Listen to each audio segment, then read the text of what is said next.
What is going on, everybody, and welcome back to the greatest combat sports and culture show in the entire universe, the Fight Podcast. I'm your host, SERG VICENTE, and this is a different type of show. It's not just the Fight Pod. We got the Guru next to us. So if the Guru's here, you know we got Guru's Corner. It's This Week in Boxing. We got the Guru B-Cam in the building. B-Cam, what it do? Yes, sir. Appreciate it. It is your boy, the Guru. Put some respect on my name. Happy to be here per the usual. Oh, no. And Serge, familiar environment. You know what back I'm saying? in LA. Man, you see it in the color in my cheeks. You know what I'm saying? My skin looks better. My curls are curling the way they need to. I'm back on the best coast. You know, it is what it is, man. I'm feeling fantastic, bro. Talking about the best coast. You've adopted this whole persona. You a Chicago nigga talking about the best coast. Oh, wait, I'm a Chicago nigga that acknowledges which coast is the best, and it is the West Coast. The East. The West Coast. It's not even close. Okay. But again, we can deliberate on that at another time. If you were here today, you know what time it is. We're talking about boxing, and on today's menu, we're gonna go ahead and cover. We have to talk about.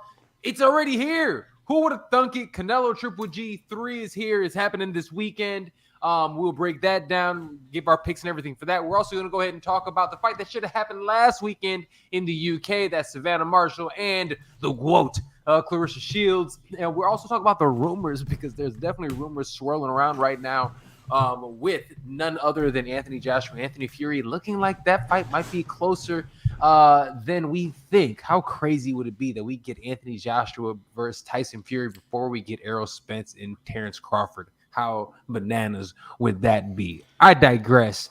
If you are watching live right now, thank you so much for checking us out today. Make sure you listen to the Fight Podcast everywhere podcasting is available: Apple, Google Play, Spotify, SoundCloud, Stitcher. But B, let's go ahead and jump into it. Let's get it. Canelo GGG is this weekend. This is the third installment of this one, but there is a difference. And the big difference this time around is that I think people have the perceived notion that the 40-year-old Triple G is on his last leg. And this is a far more favorable matchup for Canelo, whom is coming off of the first loss in his career since his loss to Floyd Mayweather way back in the day. B, going into this fight, build up everything. Yo, what's your excitement level for this? My excitement level is still at an all-time high. I understand the perception about the matchup where you understand Canelo's the younger guy, still in his prime. Triple G seems to be a little bit over the hill, but sometimes these trilogies, they just work. It doesn't matter what the perception is. It doesn't matter what the talent level is. But that third fight, it just tends to hit. And I think that's where we end up with this matchup, where we're going to get a much better fight than anticipated. Think back to Fury versus Wilder, where Wilder got absolutely demolished in the second fight. He comes into the third fight. We still get a great fight. We get a couple knockdowns on Wilder's side, a couple knockdowns on Fury's side, and you finally get Fury with a knockout in the 11th round. But I do believe this fight, they just have a good matchup. The first two fights, nobody was visibly hurt, and they still traded blows for 24 rounds that even to this day are very hard to debate over who won the first fight, who won the second fight. They fought tooth and nail for 24 rounds, no knockdowns, nobody visibly hurt, and I'm not necessarily sure we get the nobody visibly hurt, no knockdowns for the third fight, but I do believe that we're going to get a little bit of a better fight than anticipated. These guys know each other. I once heard a boxer say, you spend 12 rounds in the ring with me, I know you better than your own mama. And they've spent 24 rounds in the ring together. So they know each other. Their styles mesh well together, that we know we're going to get a good action fight. And if Triple G can go back to the well one time, he stands at 40 years old. He is a little bit older, but if he can go back to the well for one more classic, we stand to witness an amazing fight this Saturday. And that's what I'm hoping for. I think that's what all of us are hoping for. I think that is, not only is that what we're all hoping for, I think that is a very idealistic look of how this fight might actually look. And here's the thing, I'm with you. This is what I want. I want it to be one of those fights. I want it to be a classic fight. But Canelo Alvarez, and again, Triple G, legend. Let's put respect on his name. 42, 1-1.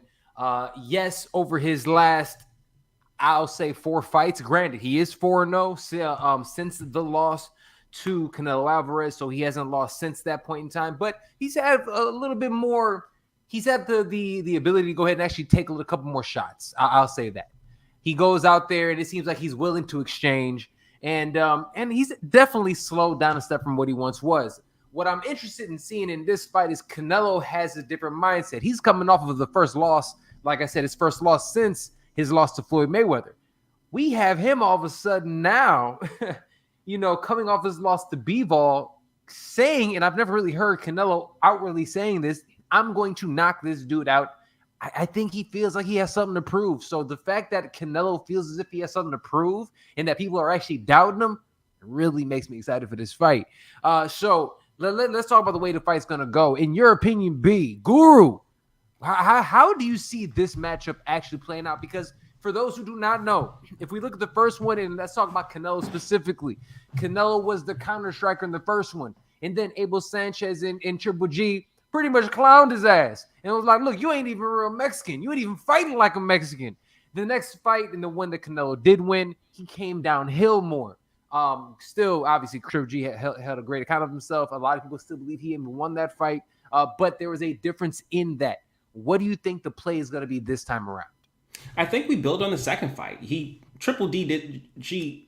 I thought actually did really well with the jab in the second fight, even though it's perceived that Canelo had a more dominant win that fight. If you watch the fight over again, Triple G really did dominate a lot of those rounds with simply the jab alone. He has a great jab, an underrated jab a lot of the time. But I think Canelo continues to come forward with the age perception. That camp knows that. They've seen Triple G get hurt a few times these last couple fights. I think Canelo comes forward, he steps to him, and Triple G is going to have to earn that respect.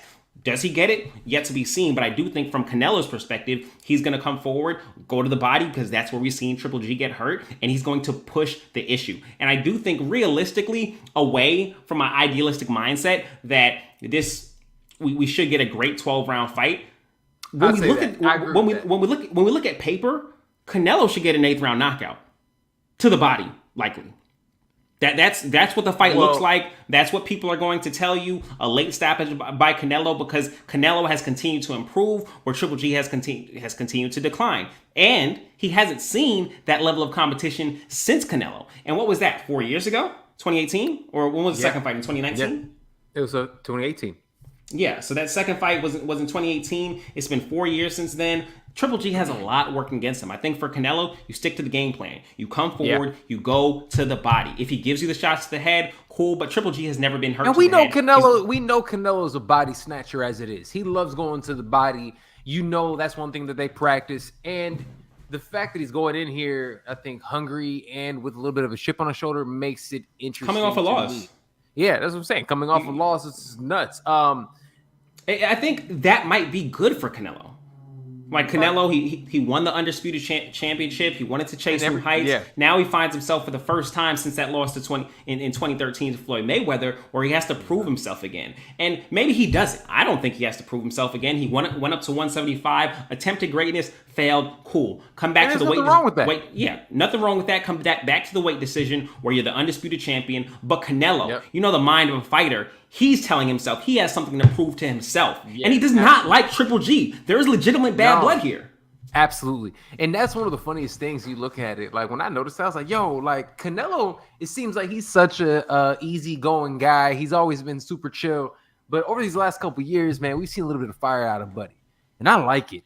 I like seeing, spicy Canelo going out there, throwing jabs at people at the press conference. Or should I say, throwing 3-piece combos at press conferences, roasting people after the fight, telling them, get the fuck out of here. Get the fuck out of here. Like, when he's pulling that shit, I love it, man. And him going out here with the chip on his shoulder, really looking at it in terms of looking at Triple G, man. Oh, okay, so let me ask you this. In your humble opinion, because I was looking at some betting odds, this fight is supposed to go, it's minus 160 that it does go 12 rounds. So it's people are assuming it goes 12 rounds, plus 120 that it doesn't. What do you think? Do you think it does end up going? Can you give me those odds again? The odds are minus 160 that it goes 12 rounds. It goes to you to a decision, plus 120 that there's a stoppage. Yeah, I'm going for 12 rounds. Going for 12 rounds? Yeah. Okay, so you're taking that one. You're like, yeah, it goes all 12. Look, I'm be honest with you. So Okay, let me do this because we do have a lot more to get to today. Is there anything else specifically about this fight do you want to talk to before we can even go into the rest of the card before we make our picks? Size. Let's talk about it. Let's talk about it. We have Canelo, who has been at 175. He's won at 175, which is light heavyweight in boxing. No, now he's coming back down. Yeah. Oh, my bad. Let me get my thing on. Yeah. So he's been at that weight class. He's coming back down. They're fighting again. This is for the undisputed super middleweight championship that is at 168 pounds. Now on the other side, and I was looking at this. I mean, does Triple G only have one fight at 168? He's usually a middleweight, correct? Yes, he's usually a middleweight, and I think does he have one or two fights? I think he fought the bulk of his career at super welterweight. Well, actually, I guess most of his career, I'm looking now, has been at middleweight. He's been at middleweight. Only fought one fight against, actually, I don't think he's fought any fights at super middleweight. Okay, so that in itself is something. And think about this. Well, the first time they fought, Canelo was coming from 154, growing into 160 to the point that Triple G was the bigger guy the first two times that they fought. Over the last 4 years, I mean, man, we've seen it, man. Canelo's out there bricked up. He's bulked up in size. He is a heavier guy. He is more comfortable at 168. And again, we've seen it. He's the undisputed champion at this weight class. And he wasn't given these titles. He went and took these titles. He went out there and said, hey, you got the belt. He was the belt snatcher, like on some old school pro wrestling, going from territory to territory, snatching up fucking belts. That's what his ass did. The size, is that going to be an issue for Triple G?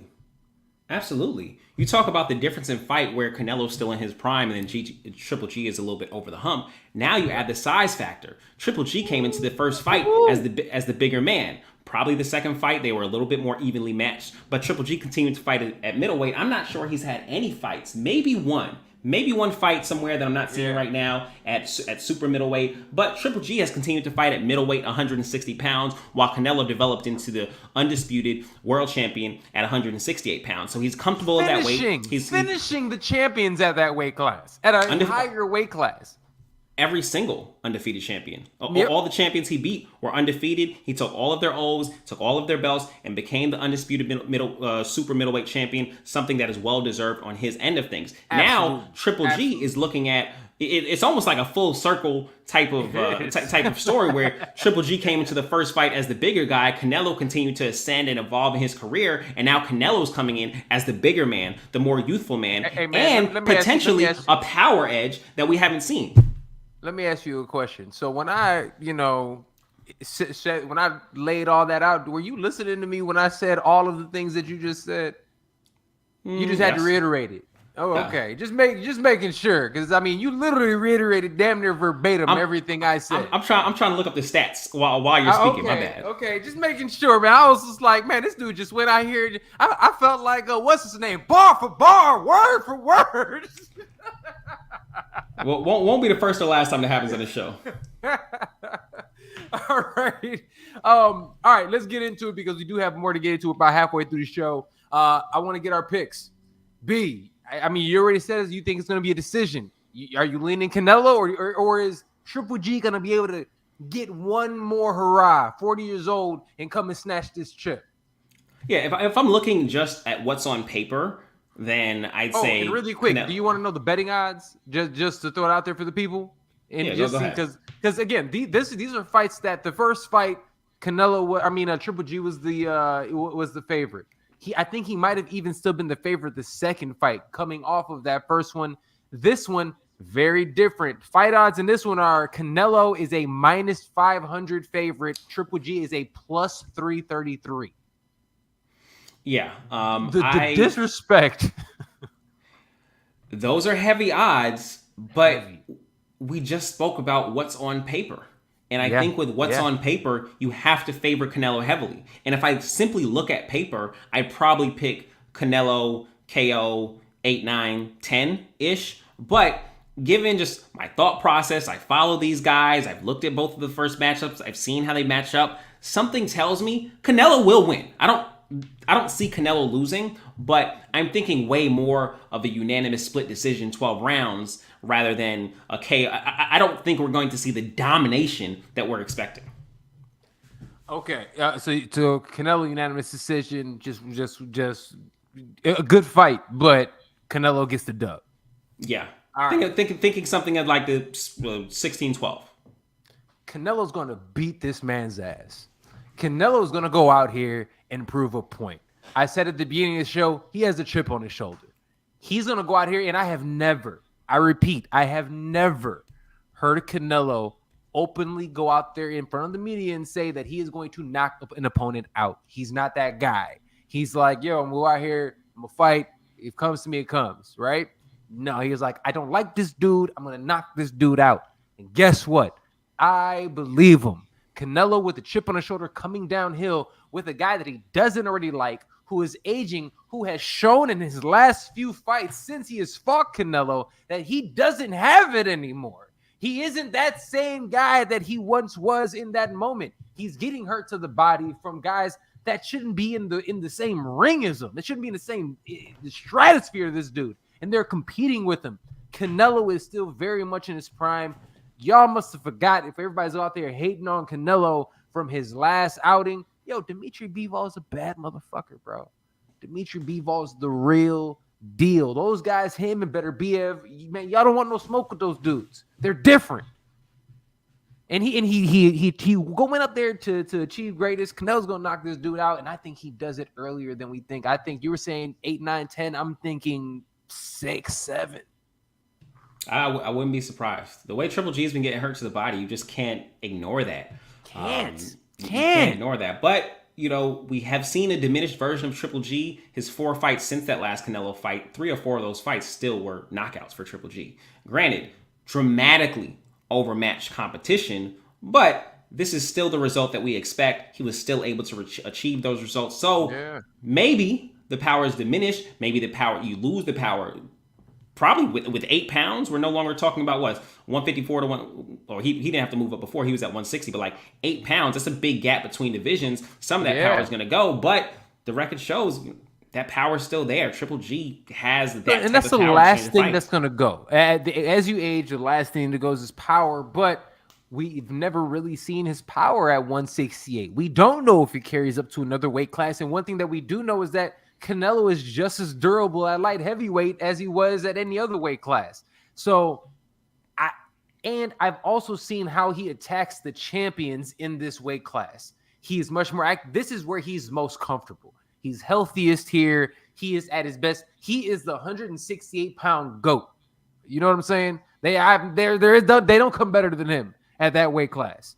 I think he runs through everybody, and I really think, to prove a point, he runs through Triple G, and he's going to look at him and say, get the fuck out of here, and be done with it.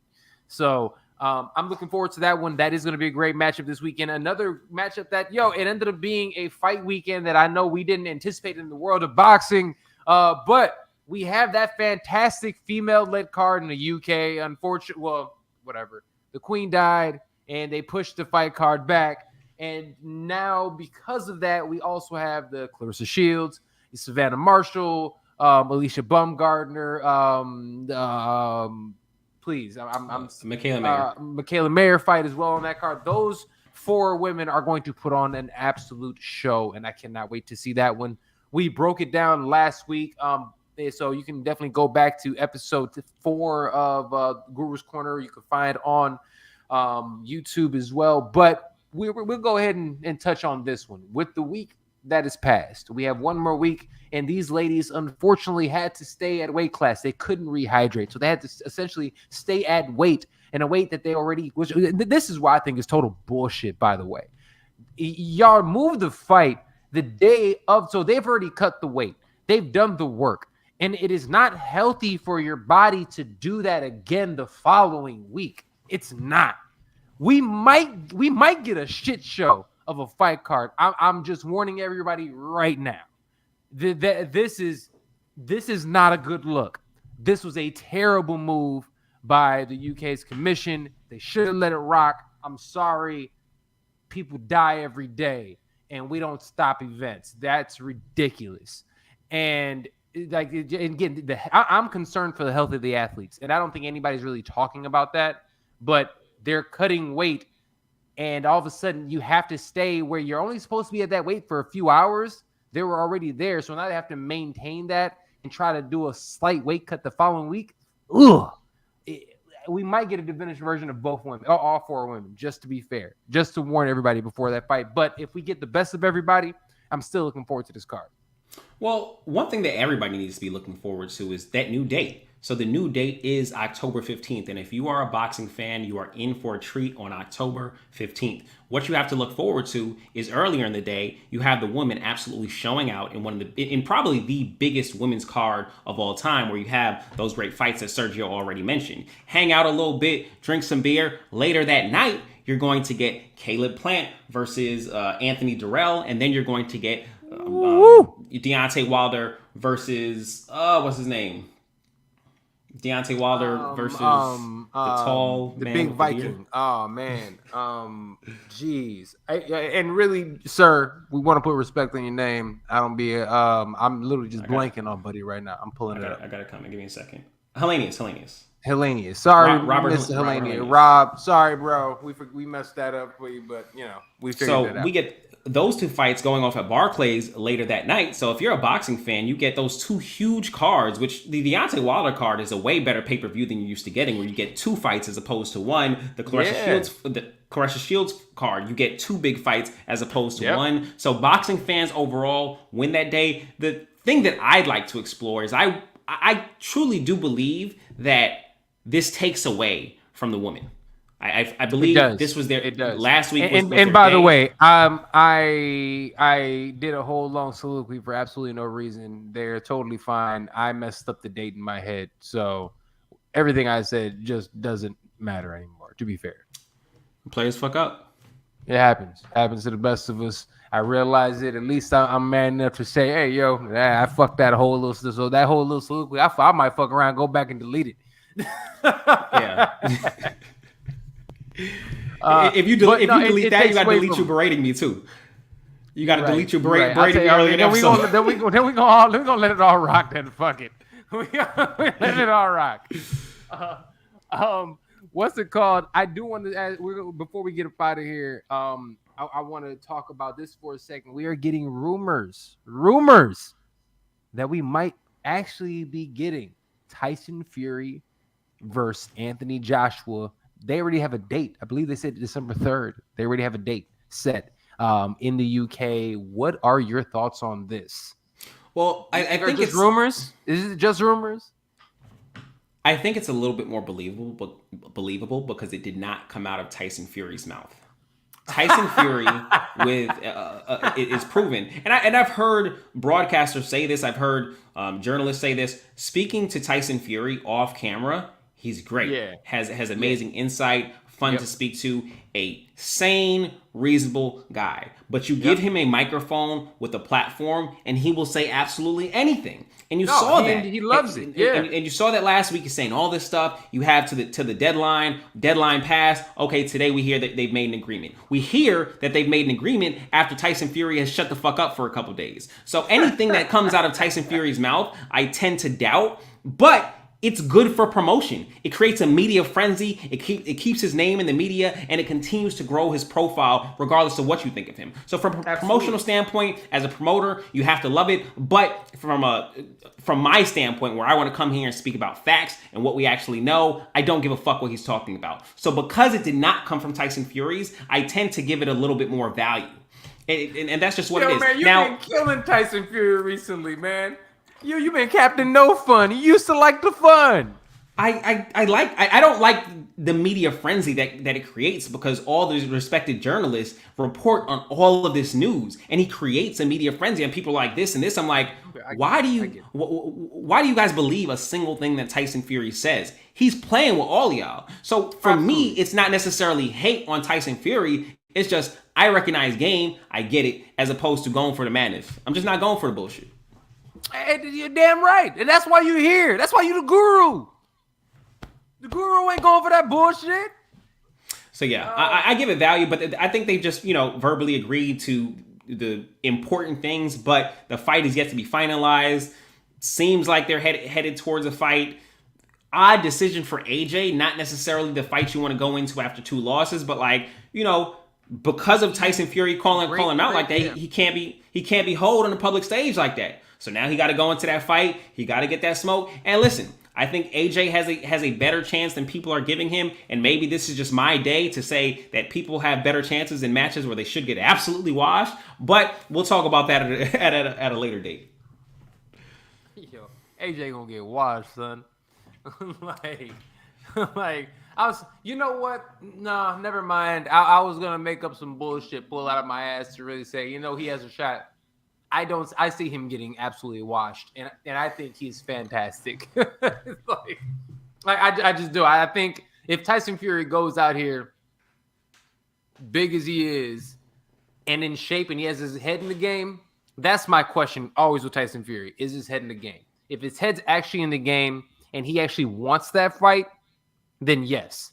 He called him out. He talked that trash, so maybe he actually does want that fight for legacy purposes, whatever. Because for the UK, that is an enormous fight. But we'll see. Really quick. Last thing was this. I don't know. Go ahead. I'm sorry. No, go ahead. He also ducked Usyk. Let's call it what it is. Completely ducked Usyk.